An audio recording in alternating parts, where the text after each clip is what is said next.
So I'm here with Wildman Woody and Zipcar Confessions, and a topic that I've been thinking a lot about lately is mainly because of Woody, because he's got some sticky leash aggression or leash reactivity toward dogs. Not an aggressive dog. There's a lot of different factors that contribute to it, I think. But he's a stubborn dog. He's a young dog. It's hanging around longer than normal. Normally, it's a pretty quick fix for me usually. But for him, it's just taking longer. So I always have this internal debate with myself when I'm working with dogs, and I'm always ill at ease about it. It's two questions. Am I going too fast or too slow with this dog? It's related to pacing. The other big internal conflict that I'm constantly struggling with is, am I being too hard on the dog or too soft? And the whole way through, I'm asking myself this, week to week, day to day. And I try not to let emotions inform my decision about how to proceed, right? And I think you have to adapt as time goes on to the dog. I try to be very, very versatile with these dogs as I train them. And you want to adapt to them like water as much as possible. So I don't really embrace a formula, although the patterns are pretty consistent with different kinds of dogs. But every dog's a little different. So with Woody, I've been debating. I'm like, dude, do I got to dial up the pressure on him? Because I extended him a week already. And part of it is I love the dog, so I'm not gonna lose my patience. I am a little frustrated just with the intractability of it. It's not that bad. The severity, I mean, he was out of control. He ran across 34th Street. His prong malfunctioned, and he ran across 34th Street before he came to me to get at another dog. You know, through traffic, he almost got killed. So, you know, way past that, but he just gets, he's doing that shit still. So I'm like, dude, I just gotta let him have it, you know? Not, you know, killer style, take out the stick on it, but, you know, do I really gotta dial up the pressure on him? And the answer is I don't know. And I know what I'm gonna do, which is I'm just gonna keep doing what I'm doing. And I'm gonna just go back and forth with it a little bit, but within a certain set of parameters. I'm not gonna exceed a certain level of force and pressure on this dog. He's a young, insecure dog. I don't want to damage him. I don't think that's productive. I'm not gonna tase him with the fucking e-collar. I've been using the e-collar with him a lot more than I typically like, because I think it can be useful with reactive dogs, because it interrupts the sort of like urge to move forward. He had a problem with redirecting too, so a lot of different reasons, but I'm trying to get away from the e-collar a little bit behaviorally, whatever. There's a lot of shit there, but what I'm not going to do is I'm not going to get medieval on his ass. But what I will do, and I don't know if this is right, and this is the debate that has been kind of going on, not really a debate, it's a few trainers I really respect, Michael DeBruzzo and Larry Crone, probably the two best pet trainers that I know of in the country. And they've been talking a lot about how they don't punish behavior. And punishment means something very specific in learning theory, which I'm not, you know, I'm not really a huge, I'm not hugely into. I think it's kind of a dated, reductionist model. I think it's useful, but so is Newtonian physics. But anyway, positive punishment means something very specific in learning theory. You're introducing an aversive to diminish, discourage, and eliminate a behavior.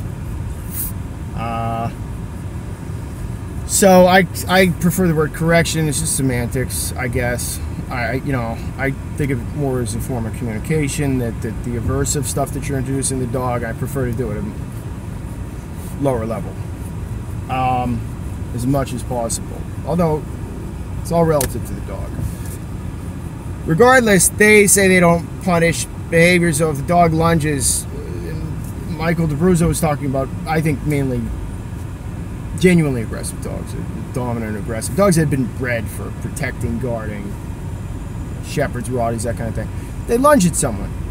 You're not going to punish them, but they're breaking heels, so punish them for that. It's like you got a job to do to maintain your heel, your sit, or whatever. You break it, then they'll get a correction for that. But he's like, I'm not going to punish the dog for being a German Shepherd. And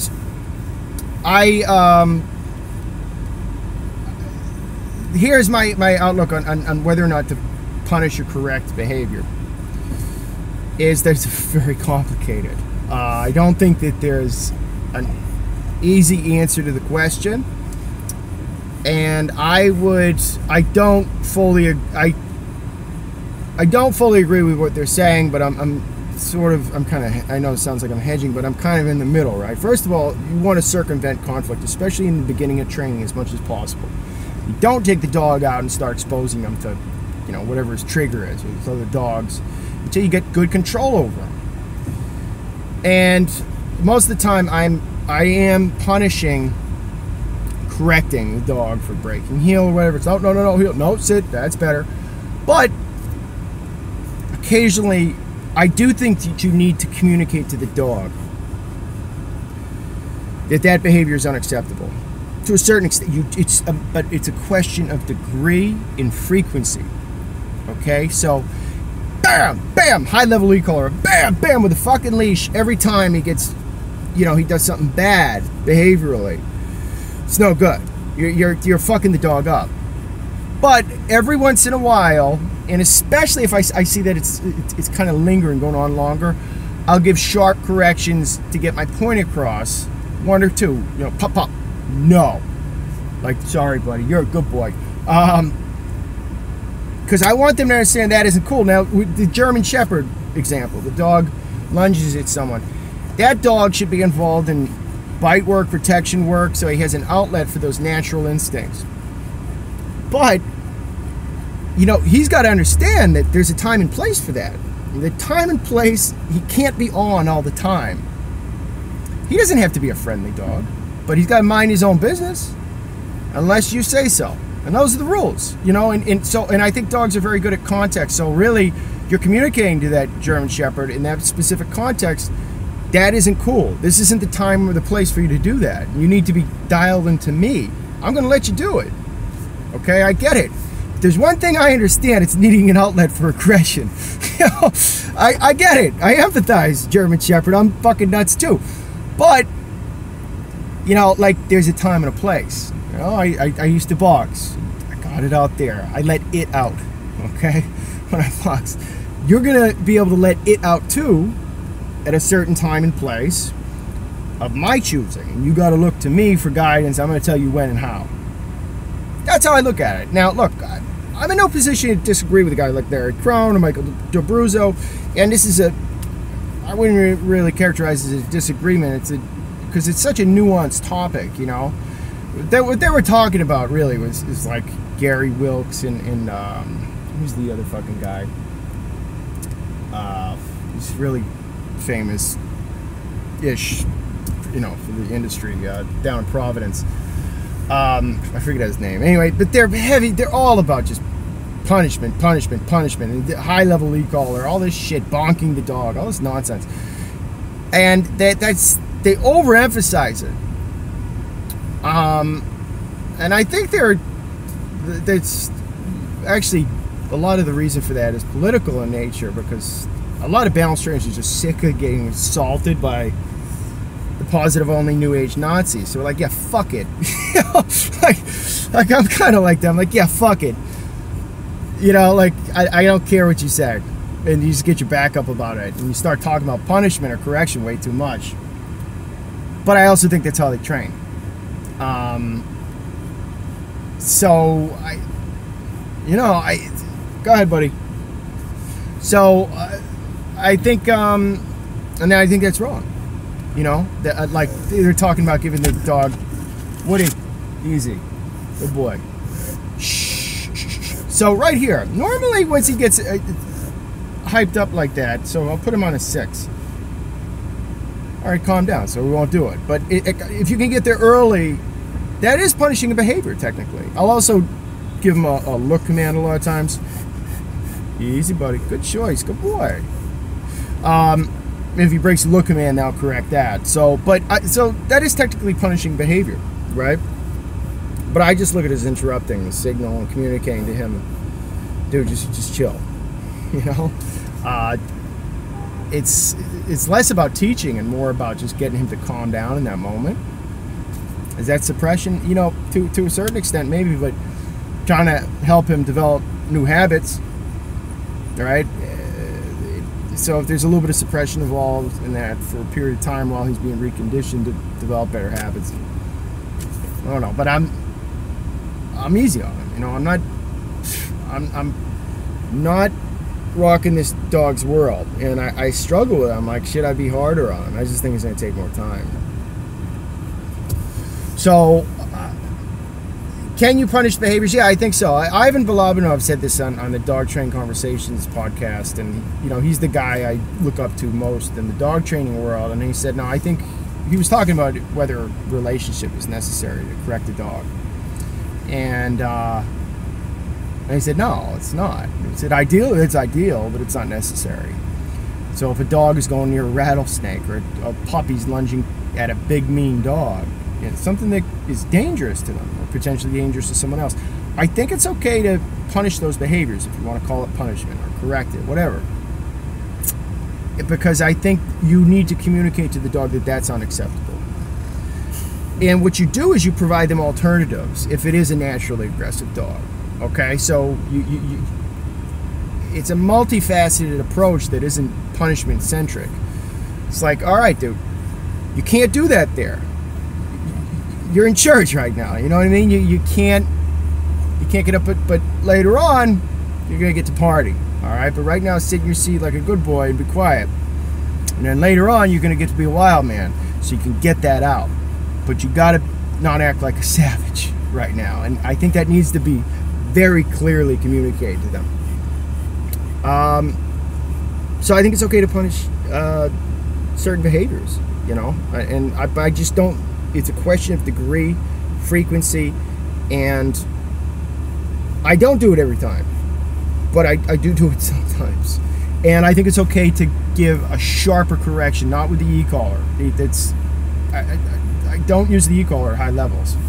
So again, how you do this shit is very important, but I'll give sometimes a sharper correction on the leash.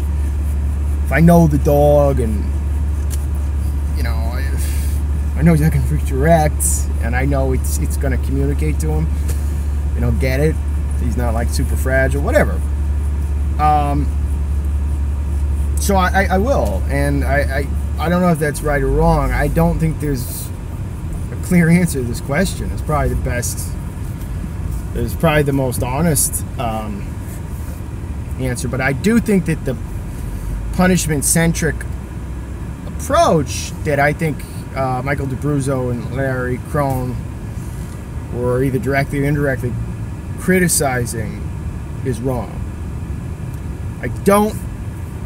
You do not focus on punishing behaviors. They're right. I chip away around the edges at behavior. Okay? And mainly what I'm trying to do with dogs is provide them with impulse control. I'm trying to give them a structured existence. I'm trying to give them tons of exercise.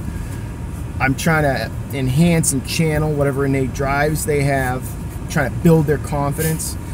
Okay, and this is all done, and indirectly all this stuff impacts behavior. But the behavior at some point is going to have to be addressed to some extent, I think. Usually. Sometimes with a dog, it's just like, but, you know, and they get it. And those are easy dogs, though. And I think that, but if you're just cracking the whip on the dog, and you're overdoing it with punishment, you're going to make it worse. And you're just agitating the dog, just like they used to. This is what they used to do in protection sports. They use prongs to agitate the dog. They don't really do that, I don't think, that much anymore. Pop, pop, pop, pop, pop, pop, pop. The helper would be pulling on him, and then he'd attack the helper, because that pain would get him all fucking charged up. And that's what Mike and Larry are talking about, I think, to a large extent. That it's counterproductive. You know? And it's also if that's the focus and you're doing that all the time, it isn't fair because the dog isn't in control. He's out of control.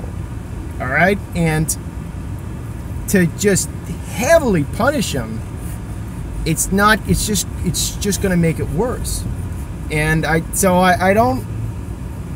somewhere in the middle, I guess, but I'm closer to Crone and Michael DeRusso on the issue. But I do think it's okay. I think what Ivan Balabanov said, that's probably exactly my view, that it's ideal to not punish behaviors.